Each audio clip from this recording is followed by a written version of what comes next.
Welcome to legend story ವೀಕ್ಷಕರೆಲ್ಲರಿಗೂ ಸ್ವಾಗತ. ವೀಕ್ಷಕರೇ, ನೋಡಿ ನಾನಿವತ್ತು ಪ್ಲೇನ್ ಬುರ್ಜಿ ಮಾಡೋದನ್ನು ತಿಳಿಸ್ತಾ ಇದ್ದೀನಿ. 3 ಮೊಟ್ಟೆ ತೊಗೊಂಡಿದ್ದೀನಿ. ಮತ್ತು ಸ್ವಲ್ಪ ಬಾಳೆ ಬಿಸಿ ಆದ ನಂತರ 1.5 ಸ್ಪೂನು ಆಯಿಲ್ ಹಾಕ್ಕೋಬೇಕು. ಆಯಿಲು ಬಿಸಿ ಆದ ನಂತರ 3 ಮೊಟ್ಟೆ ಒಡೆದು ಹಾಕ್ಕೋಬೇಕು. ನಾನು ಸಪ್ರೇಟಾಗಿ ಆಲ್ರೆಡಿ ಒಡೆದು ಹಾಕ್ಕೊಂಡಿದ್ದೀನಿ. ನೋಡಿ, 3 ಮೊಟ್ಟೆ ಹಾಕ್ಕೋಬೇಕು. ಆಯಿಲ್ ಬಿಸಿ ಆದಮೇಲೆ 3 ಮೊಟ್ಟೆ ಹಾಕ್ಕೊಂಡು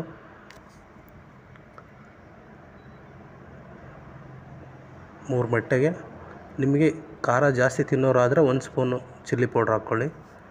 ಕಮ್ಮಿ ತಿನ್ನೋರಾದರೆ ಅರ್ಧ ಸ್ಪೂನ್ ಹಾಕ್ಕೊಳ್ಳಿ. ಅರ್ಧ ಸ್ಪೂನ್ ಸಾಲ್ಟ್ ಹಾಕ್ಕೊಂಡಿರಿ.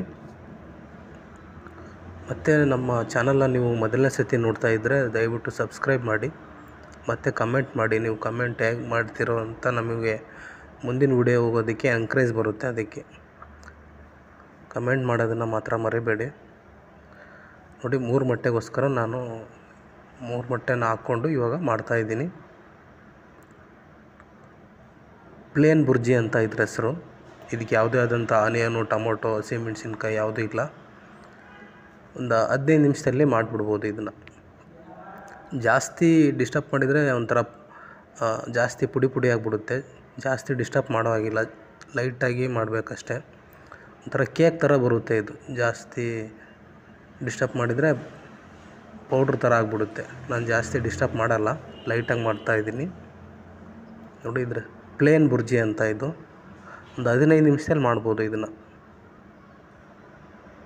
ನೋಡಿ, ಈ ಥರ ಬರ್ತಾಯಿದೆ, ಒಂಥರ ಕೇಕ್ ಥರ ಬರ್ತಾಯಿದೆ. ನೋಡಿ, ಬರೀ 3 ಮೊಟ್ಟೆ ಮಾತ್ರ.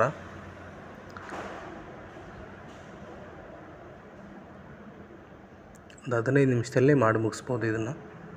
3 ಮೊಟ್ಟೆ, 1.5 ಸ್ಪೂನು ಆಯಿಲು, ನಿಮಗೆ ಎಷ್ಟು ಬೇಕೋ ಅಷ್ಟು ಚಿಲ್ಲಿ ಪೌಡ್ರ್ ಹಾಕ್ಕೊಳ್ಳಿ.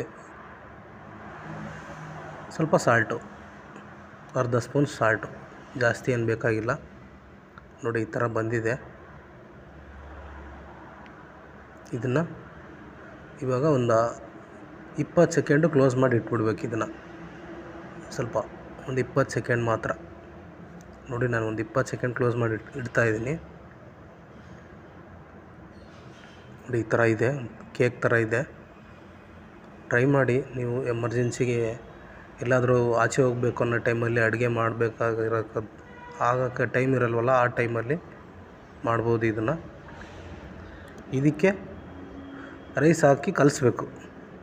ನೋಡಿ, ಇವಾಗ ಈ ಥರ ಬಂದಿದೆ, ಕೇಕ್ ಥರ ಬಂದಿದೆ ಇದು. ನೀವು ಜಾಸ್ತಿ ನಿಮಗೆ ಇನ್ನೂ ಸಣ್ಣ ಆಗಬೇಕು ಅಂದರೆ ಸಣ್ಣ ಮಾಡ್ಕೋಬೋದು. ನಾನು ಜಾಸ್ತಿ ಸಣ್ಣ ಬೇಕಾಗಿಲ್ಲ, ಅದಕ್ಕೋಸ್ಕರ ನಾನು ಕೇಕ್ ಥರ ಮಾಡಿದ್ದೀನಿ ಇದನ್ನು. ಇದಕ್ಕೆ ನೋಡಿ, ನನಗೆ ಬೇಕಾದಷ್ಟು ರೈಸ್ ತೊಗೊಂಡಿದ್ದೀನಿ ನಾನು. ಈ ರೈಸ್ಗೆ ಹಾಕಿ ಕಲಿಸ್ಬೇಕು. ಕಲಿಸಾದ್ಮೇಲೆ ನೋಡಿ, ಈ ಥರ ಬಂದಿದೆ.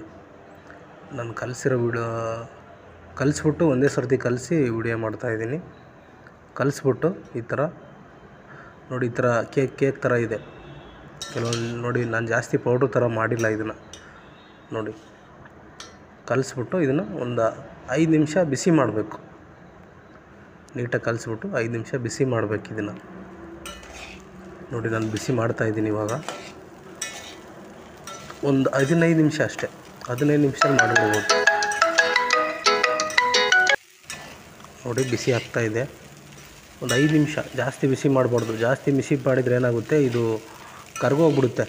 ಎಷ್ಟು ನಾವು ಜಾಸ್ತಿ ಬಿಸಿ ಮಾಡೋ ಹೋಗಿಲ್ಲ. ಜಾಸ್ತಿ ಬಿಸಿ ಮಾಡಿದರೆ ಏನಾಗುತ್ತೆ, ಅದು ಮೊಟ್ಟೆ ಎಲ್ಲ ಕರಗಿಬಿಡುತ್ತೆ. ಲೋ ಫ್ಲೇಮಲ್ಲಿ ಯಾವತ್ತೂ ಮಾಡಬೇಕು ಇದನ್ನು. ಜಾಸ್ತಿ ಹೈ ಫ್ಲೇಮಲ್ಲಿ ಇಡೋ ಹಾಗಿಲ್ಲ.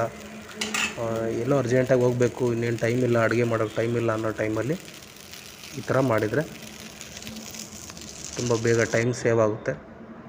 ನೋಡಿ, ಬಿಸಿ ಆಗಿದೆ. ನಾನು ಇವಾಗ ತಟ್ಟೆಗೆ ಹಾಕ್ಕೊತಾ ಇದ್ದೀನಿ.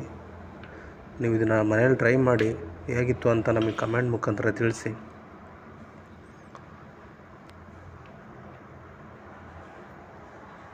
ನೋಡಿ, ಈ ಥರ ಇದೆ. ಜಾಸ್ತಿ ಪೌಡ್ರ್ ಥರ ನಾನು ಮಾಡಿಲ್ಲ.